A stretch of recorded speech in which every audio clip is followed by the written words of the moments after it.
What do Falcons do? Rise up. Welcome to Rise Up Reactions, the show where we talk all things Falcons, NFL, Georgia sports, and in general the sports news of the day. I'm your host, Dr. Lee Denning, lifelong sports fan, and today coming back after a little bit of vacation, not super rested, just was out of town, visited Los Angeles actually with my wife. She had a conference out there and it's her birthday weekend, so I went out and spent some time with her out there. But I'm back now here for the last 2 weeks of the NFL. It's going to spread over 3 weeks as we do have the Pro Bowl in between the AFC and NFC Championship games and the Super Bowl. So, last week I went 3 for 1, so that puts me at just missing 2 games over the course of the playoffs so far.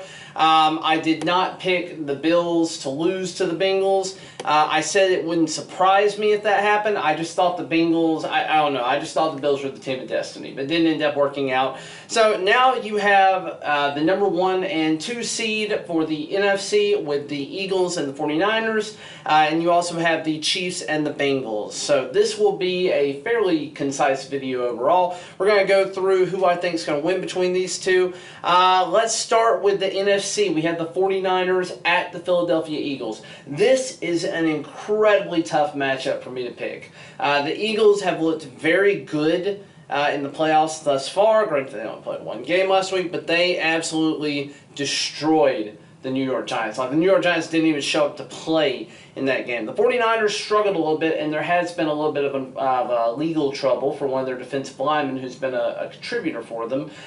Some domestic allegations that probably hold some merit, but again, we don't know how the team is going to handle that, but it's probably going to be done after the season if anybody had to guess. But anyways, we have the 49ers at the Eagles. Both teams pretty healthy overall, with the exception of, obviously, you have Brock Purdy at quarterback for the 49ers, and you have Jalen Hurts for the Eagles. Earlier this year, I predicted that the Eagles would go on to play in the Super Bowl. I thought it was going to be Bills versus Eagles. But, with that said, the 49ers look like a really stinking good team right now. They just are playing incredible defense overall. Held Dallas, who has a very high-flying offense, to virtually nothing. And their defense, or their offense sputtered a little bit, but again, didn't make any major mistakes, or at least Brock Purdy didn't contribute to any major mistakes, didn't contribute to any touchdowns either. But that run game has just been freaking fantastic. Now, Eagles have a pretty solid run defense overall. Their pass defense leaves a little bit to be desired, but they've played relatively well overall. Sanders has had a pretty good revitalization to his career as a running back, getting almost 1,300 yards this year. You have Hurts, who has 3,700 yards, 22 touchdowns. I don't even know how many rushing yards he has. A.J. Brown, 88 receptions for almost 1,500 yards, 11 touchdowns. So they're a high-flying offense, and their defense, again, is not a bad defense. They're a top 10 defense for sure. I just don't know what's going to be better here. Is it going to be the 49ers defense coming on top of the Eagles, or is it going to be the Eagles' high-flying offense and the inability of the 49ers to keep up? Now, the thing is, the most complete team, I feel like, is the 49ers. I think they are more complete in a lot of ways. I think they have played good football and found ways to win games and are just consistent overall. The Eagles, I think, are a little bit more boom or bust, but they certainly, their defense keeps them in games that they don't have a lot of business winning when the offense is not lighting it up. With that in mind, I just love the Brock Purdy storyline. Mr. Irrelevant, taking a team, however many wins he has at this point. I think he's had 7 wins now, including playoffs, undefeated. And I just kind of love his story. I'm going to say Brock Purdy and the San Francisco 49ers over the Eagles. I don't love it. Keep in mind, I do not love that pick. My gut wants to go with the Eagles, but my heart is saying 49ers. So San Francisco 49ers, I'm going to pick you guys to win that game.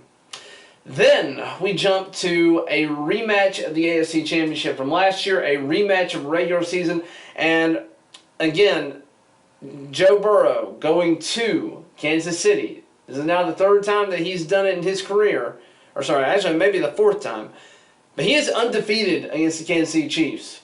for whatever reason you want to put out there, he's undefeated against the Kansas City Chiefs. Now, Patrick Mahomes, he did go down, suffer an ankle injury. They looked pretty bad early on, but later on in the week, he's so far been seen to be walking fine with no pain, with no walking boot, which is a good sign for him that we're going to get a ready to go, even if it's a 90 to 95% ready to go Patrick Mahomes, whereas I think a lot of us were worried he might only be 65-70% after he took that injury. Glad that nothing permanent happened to him. But anyway, Chiefs, they are a very good football team. There's a reason that they are the number 1 seed, but they have lost in Arrowhead to the Bengals, who are playing also complete football at the right time.